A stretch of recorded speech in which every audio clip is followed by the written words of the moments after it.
One quick update. Nice timing car. One quick update. I tried the pork ones again, but doing small parcels. And these have literally just come out of the oven. They are still far too hot to touch barehanded. They have split a bit and leaked. And that one left a piece stuck to the tray. Little bit of a hint of burning around the edges there. I oiled the tray and now the edges of the oil are burning onto the edges of where they were sitting there. The first one I tried has been out quite a while.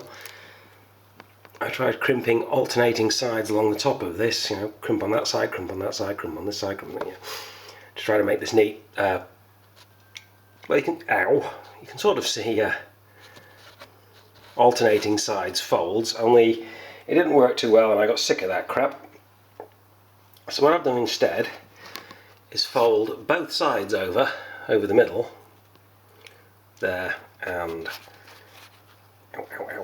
there, and then roll it up from both ends and crimp the ends together there to make the crimp on the top.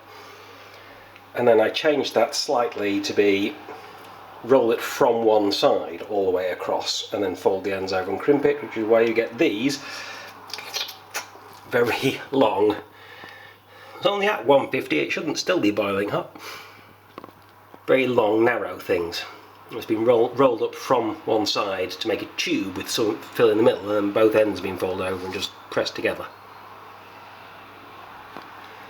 They are not quite as wonderful as the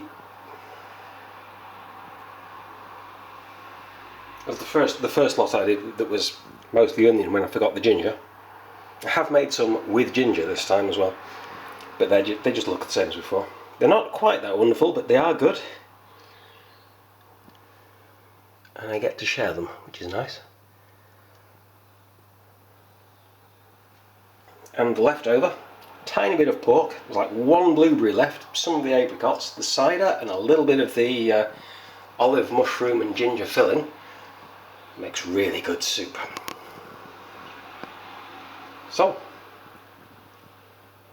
om nom nom.